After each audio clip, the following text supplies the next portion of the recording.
ओम नमः शिवाय। नमस्कार दोस्तों, स्वागत है आप सभी का आपके अपने यूट्यूब चैनल खुशहाल ज़िंदगी में। दोस्तों, आज के वीडियो में मैं आपको पशुपति व्रत के दौरान शाम के वक्त में जो आपको पूजा की थाली ले जानी है, किस प्रकार से ले जानी है, कौन सी सामग्रियां आपको लेकर जानी है तथा पूजा विधि क्या है वह सरल तरीके से बताऊंगी। देखिए, सुबह की पूजा आप सभी को पता है, जिस प्रकार से आप सोमवार की पूजा करते हैं उसी प्रकार से थाली लेकर जानी है, महादेव की पूजा करनी है। काले तिल का प्रयोग आपको पशुपति व्रत के दौरान नहीं करना है, इस बात का ध्यान रखिएगा। और फिर पूजा की थाली है जो कि आप स्क्रीन पर देख रहे हैं। सुबह को मैं पूजा की थाली ले गई थी, इसमें भस्म अक्षत वगैरह यूं ही गिरे हुए हैं, इसे मैंने धोया नहीं है। और फिर शाम को आपको भोग प्रसाद में मीठा कुछ बना लेना है। आप हलवा बना सकते हैं, मैंने यहाँ पे चावल और दूध की खीर बनाई है। साथ में 6 दीपक आपको लेने हैं, गोल बाती वाले दीपक। यदि आप घी का लेते हैं तो बहुत ही सुंदर, और अगर घी का नहीं ले सकते तब आप तिल के तेल का प्रयोग करें। इस थाली को तैयार करने में सबसे महत्वपूर्ण और सबसे पहली बात आप ध्यान यही रखिएगा कि सुबह को जो थाली जाएगी आप उसे लाकर रख देंगे, इसे धोकर नहीं रखना है, ठीक है। इसीलिए मेरी थाली आपको इस प्रकार से दिख रही होगी। सुबह को मैं गई थी, पूजा करके आई हूँ, थाली को वैसे ही रख दिया था। शाम को मैंने खीर का भोग बनाया है और ये 6 दिए मैंने रख लिए हैं। अब इसके अलावा आपको एक्स्ट्रा से कुछ लेने की आवश्यकता बहुत ज़्यादा नहीं है। बेलपत्री वगैरह लोग पूछते हैं, तो इसकी आवश्यकता नहीं है। सुबह को आपने बेलपत्री पुष्प वगैरह सब चढ़ाए होंगे। हाँ, आपको एक तांबे के लोटे में घर से जल भरकर ले जाना है। इसके अलावा शाम की पूजा में आपको और कुछ लेने की आवश्यकता नहीं है। बहुत ही सरल सी विधि है, इसे कोई भी कर सकता है। तो जल जो आप लेंगे तांबे के लोटे में ही लेंगे और घर से जल भरकर आपको ले जाना है। बस इतनी सी सामग्री रख लीजिएगा। अब भगवान को जो आप भोग लगाएंगे इसका 3 भाग होगा।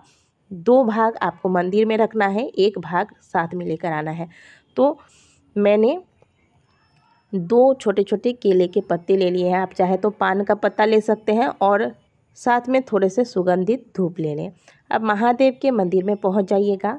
शाम के वक्त महादेव के मंदिर में जाकर सबसे पहले आप महादेव के दर्शन करें, उनको प्रणाम कीजिए और फिर जो आप जल ले गए हैं वह महादेव के शिवलिंग पर श्री शिवाय नमस्तुभ्यम बोलकर अर्पित कर दें। लगातार श्री शिवाय नमस्तुभ्यम बोलकर धीरे धीरे यह जल उत्तर दिशा की ओर मुँह कर आपको अर्पित करना है, ठीक है। एक एक चीज़ स्टेप बाय स्टेप आपको दिखाऊंगी, बिल्कुल ध्यान से देखिएगा। इसके बाद जल चढ़ाने के बाद अब आपको क्या करना है, आपने जो मीठे का भोग बनाया है वह भोग आपको, मैंने आपको दिखाया था, मैंने 2 पत्ते लिए थे केले के। आप 2 पान का पत्ता भी रख सकते हैं इसके स्थान पर। और 2 जगह पर मैंने भोग लगा दिया है और एक जो मैं लेकर जाऊंगी उसको मैंने, यानी कि तीसरा भाग को मैंने कटोरे में ही रहने दिया है। और आप अगर चाहें तो 3 पत्ते में भी अलग अलग भोग रख सकते हैं। मैंने 2 पत्ते पे लगाया है और 1 भाग मैंने कटोरे में ही यूं ही चढ़ा दिया है। भोग चढ़ाने के बाद अब बारी आती है दीपक लगाने की। कई बार ऐसे कमेंट आते हैं कि मैंने गलती से 6 के 6 दीपक लगा दिए। आपको ऐसी गलती नहीं करनी है। इसका बहुत ज़्यादा महत्वपूर्ण नियम है दीपक का। तो आप 5 ही दीपक रखिएगा और छठा दीपक अपने थाली में ही रखिएगा। फिर आप गलती से इसे जलाएं, ऐसा हो ही नहीं सकता, ठीक है। इस प्रकार से 5 दीपक आप लगा देंगे और जब आप इस दीपक को पहले व्रत वाले दिन प्रज्वलित करेंगे, उसी वक्त दीपक लगाते वक्त ही आपको अपनी मनोकामना महादेव के समक्ष रखनी है। जो भी आपकी मनोकामना है उस मनोकामना को मन ही मन महादेव के समक्ष रखते हुए इन 5 दीपक को प्रज्वलित कर लेना है। दीपक का मुंह आप उत्तर दिशा की ओर और पूर्व दिशा की ओर भी रख सकते हैं। भूल से भी दीपक का मुंह दक्षिण दिशा की ओर ना हो, इस बात का ध्यान रखिएगा। वैसे तो इसमें गोल बाती लगा हुआ है। तो इस प्रकार से आपने 5 दीपक लगा दिए। छठा दीपक थाली में ही रखिएगा, बार बार बता रही हूँ। तो फिर इससे क्या होगा, आपको भूल नहीं होगा। और जो लोग भूल से छठा दीपक लगा देते हैं, जला देते हैं, वो गलती उनकी होगी नहीं। तो इस प्रकार से आपको दीपक का भी नियम कर लेना है, प्रसाद का भी हमने आपको बता दिया। अब क्या करना है, जो आपने धूप इत्यादि लाए होंगे वो धूप वगैरह भगवान के सामने लगा दीजिएगा और फिर जो 3 भाग हमने प्रसाद के किए हैं, इसमें से एक भाग मैं यहाँ से उठा रही हूँ। श्री शिवाय नमस्तुभ्यम बोलकर प्रसाद अपनी थाली में रख लें।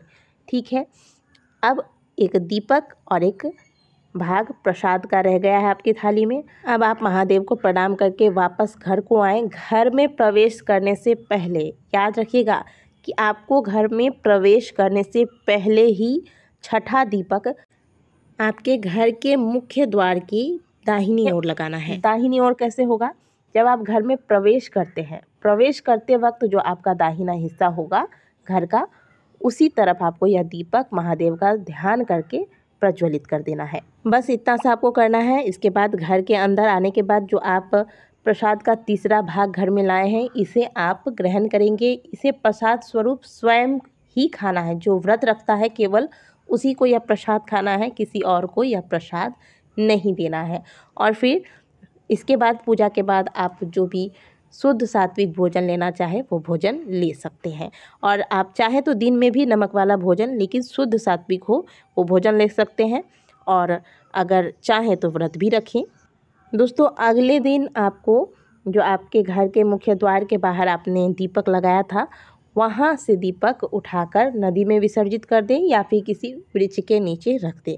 बस इतना सा कर लेना है। संध्या पूजन को लेकर लोग बहुत ज़्यादा चिंतित रहते हैं, जबकि ऐसा कुछ भी नहीं है। बहुत ही सरल सी विधि है, मैंने आपको दिखाया है। इससे ज़्यादा और कोई नियम होता ही नहीं है पशुपति व्रत के संध्या के पूजन में। बस इतना सा आपको करना है। और सुबह की पूजा विधि तो वही सामान्य सी होगी। आप जल, पुष्प, अक्षत इत्यादि लेकर जाएं। जो भी चीज़ें आपको मिल जाए, फल वगैरह, जो सब चीज़ें आपको आसानी से प्राप्त हों, ये सभी चीज़ों से महादेव की सुंदर से पूजा करें और थाली को लाकर घर में रख दें। दिन भर शुद्ध सात्विक भोजन लें या फिर फलाहार करें और शाम को प्रदोष काल में इस प्रकार से थाली लगाकर इस विधि से आपको महादेव की पूजा अर्चना करनी है। ध्यान रखिएगा, पहले व्रत वाले दिन में दीपक लगाते वक्त अपनी मनोकामना कह देनी है। ठीक इसी प्रकार से आपको 5 सोमवार में महादेव की पूजा शाम के वक्त करनी है। 5वें दिन में कुछ विशेष चीज़ें हैं जो आपको महादेव को अर्पित करनी है, वो मैं फिर कभी आपको अपने वीडियो में करके दिखाऊंगी। तब तक के लिए इतना ही। वीडियो अच्छी लगी हो तो वीडियो को लाइक कीजिएगा। कमेंट बॉक्स में हर हर महादेव अवश्य लिखिएगा।